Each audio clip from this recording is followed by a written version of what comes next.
Praise the Lord. கர்த்தருக்கு மகிமை உண்டாவதாக. இந்த 2026ஆம் ஆண்டு உங்கள் யாவரையும் ஆண்டவராக இயேசு கிறிஸ்துவின் நாமத்தினாலே வாழ்த்துகிறேன். கடந்த 2025ஆம் ஆண்டு முழுவதும் நம்மோடு கூட இருந்த கர்த்தர் இந்த புதிய ஆண்டிலும் நம்மோடு கூட இருந்து நம்மை வழிநடத்துவாராக.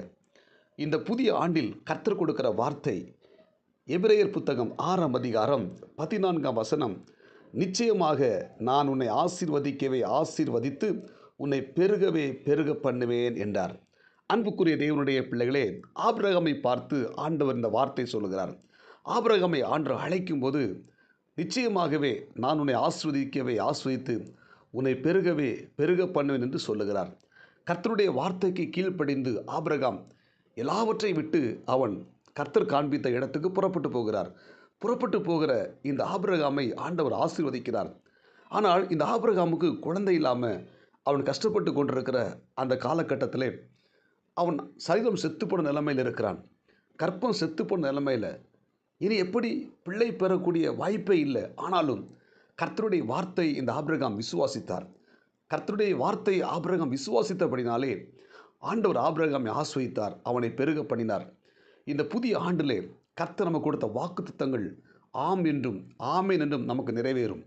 எனவே இந்த ஆபிரகாமை போல கர்த்தருடைய வாக்குத்தத்தங்களை நாம் விசுவாசத்தோடு கூட நாம் ஏற்றுக்கொள்ள வேண்டும், அதை விசுவாசிக்க வேண்டும். ஆபிரகாம் நீடிய பொறுமையோடு கூட கர்த்தர் கொடுத்த வார்த்தை நிறைவேறும் வரைக்கும் அவன் பொறுமையாக காத்திருந்தான். காத்திருந்த ஆபிரகாமை ஆண்டவர் ஆசீர்வதித்து உயர்த்தினார், பெருக பண்ணினார். இன்றைக்கு நம்முடைய வாழ்க்கையில் கர்த்தருடைய வாக்குத்தத்தங்கள் நிச்சயமாக நிறைவேறும். இந்த எபிரேயர் 6ஆம் அதிகாரம் 13ஆம் வசனத்தை நீங்கள் வாசித்து பார்த்தீங்கன்னா, ஆபிரகாமுக்கு தேவன் வாக்குத்தத்தம் பண்ணின போது ஆணையிடும்படி தம்மிலும் பெரியவர் ஒருவரும் இல்லாதபடி தமது பேரிலே தானே ஆணையிட்டு கொடுக்கிறார். அந்த வாக்குத்தத்தங்கள் தேவன் பேரில் ஆணையிட்டு கொடுக்கப்பட்டது. தேவன் மேல் ஆணையிட்டு கொடுக்கப்பட்ட அந்த வாக்குத்தத்தங்கள், அதாவது ஆணையிடுதல் என்று சொல்லி நாம் பார்ப்போமானால் அது ஒரு உறுதியை குறிக்கிறது. நிச்சயமாக கர்த்தர் மேல் ஆணையிட்டு கொடுக்கப்பட்டது. அன்புக்குரிய தேவனுடைய பிள்ளைகளே, இந்த 2026ஆம் ஆண்டு கொடுக்கப்பட்ட இந்த வாக்குத்தத்த வசனம் சாதாரண வசனம் அல்ல. தேவன் தன் மீது ஆணையிட்டு உங்களுக்கு கொடுக்கிறார். அதுபோல் நம்முடைய வாழ்க்கையில் கொடுக்கப்பட்ட அத்தனை வாக்குத்தத்தங்களும் தேவன் தன் மீது ஆணையிட்டு கொடுக்கப்பட்ட வாக்குத்தத்தங்கள். எனவே அவைகள் ஒன்றும் தவறாது, நிச்சயமாக நிறைவேறும். தாமதித்தாலும் காத்திரு, அது நிச்சயமாக நிறைவேறும். ஆமேன். எனவே இந்த புதிய ஆண்டில் கர்த்தர் நம்மை பெருக பண்ணுவார். குடும்பத்தில் இருக்கிற பிரச்சனைகள் மாறும், நெருக்கங்கள் நீங்கும், கடன் பாரங்கள் நீங்கும். நம்முடைய தொழிலில் ஒரு பெரிய ஆஸ்வத்தை கர்த்தர் கொடுப்பார், ஒரு பெருக்கத்தை கர்த்தர் கொடுப்பார், ஒரு உயர்வை கொடுப்பார், ஒரு மேன்மையை கொடுப்பார், ஒரு ஆசீர்வாதத்தை கட்டளையிட போகிறார். எனவே நாம் சோர்ந்து போக வேண்டாம். இந்த புதிய ஆண்டில் கர்த்தர் நம்மை பெருக பண்ணுவாராக. ஆமேன். ஆபிரகாமை ஆண்டவர் பெருக பண்ணினது போல, வானத்து நட்சத்திரங்களைப் போல, கடற்கரை மணலை போல உன் சந்ததியை பெருக பண்ணு என்று வாக்கு பண்ணுகிறார் ஆண்டவர். அதே போல் நம்மையும் இந்த புதிய ஆண்டிலே ஆண்டவர் பெருக பண்ணி நம்மை ஆசீர்வதித்து உயர்த்த அவர் போதுமான தேவனாக இருக்கிறார். எனவே இந்த 2026ஆம் ஆண்டு முழுவதும் கர்த்தர் நம்மை ஆசீர்வதித்து பெருக பண்ணுவார். நம்முடைய சூழ்நிலைகள் எல்லாம் மாறும். வியாதியோடு கூட போராடி கொண்டிருக்கிறீங்களா? கவலைப்படாதீங்க. இந்த வியாதியெல்லாம் மாறி நல்ல சுகத்தையும் ஆரோக்கியத்தையும் பெருக பண்ணுவார். கடன் பாரத்தோடு கூட இருக்கிறீங்களா? கவலைப்படாதீங்க. கடனெல்லாம் அடைப்பதற்கு தேவன் உதவி செய்வார். பொருளாதாரத்தில் பின்தங்கி இருக்கிறீங்களா? சோர்ந்து போகாதீங்க. பொருளாதாரத்தில் ஒரு பெருக்கத்தை ஆண்டவர் கொடுப்பார். தொழிலில் நீங்கள் சோர்ந்து போய் நஷ்டமடைந்திருக்கிறீங்களா? கவலைப்படாதீங்க. நஷ்டத்தை ஆண்டவர் மாற்றி வருகிற இந்த புதிய ஆண்டில் ஆண்டவர் ஒரு பெரிய மேன்மையான ஆசீர்வாதத்தை கொடுத்து இருக்கிற இடங்களில் நம்மை ஆண்டவர் உயர்த்த போதுமானவராக இருக்கிறார். பேதுரு ராத்திரி முழுதும் பிரயாசப்படுகிறான். ஒரு மீன் கூட பிடிக்க முடியாமல் கரையில் உட்கார்ந்துருக்கிறான்.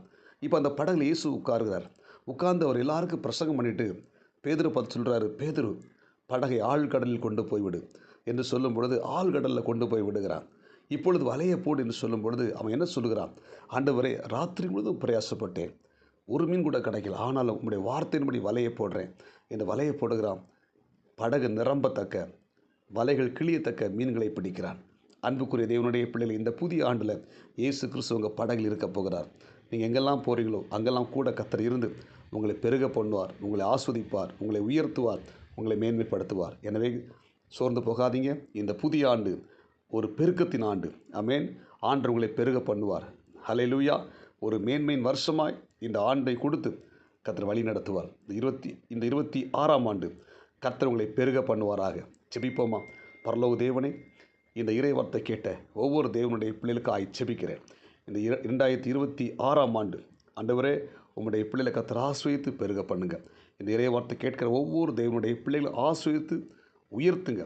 ஆண்டவரே, இந்த 2026ஆம் ஆண்டு இந்த இறைவார்த்தை கேட்ட ஒவ்வொரு பிள்ளைகளும் ஆஸ்வதிக்கப்பட்டு உயர்த்தப்பட நாங்கள் ஜெபிக்கிறோம். இயேசு கிறிஸ்துவின் நாமத்தில் உம்முடைய பிள்ளைகள் ஒவ்வொருத்தரையும் ஆசீர்வதிக்கவே ஆஸ்வதிக்கிறோம். இயேசு கிறிஸ்துவின் நாமத்தில் ஜெபிக்கிறோம் நல்ல பிதாவே, ஆமேன். God bless you. உங்கள் யாவரையும் கர்த்தர் ஆஸ்வதிப்பாராக. இந்த 2026ஆம் ஆண்டு முழுவதும் கர்த்தர் உங்களை ஆஸ்வதித்து உங்களை பெருக பண்ணுவாராக. ஆமேன், ஆமேன், ஆமேன்.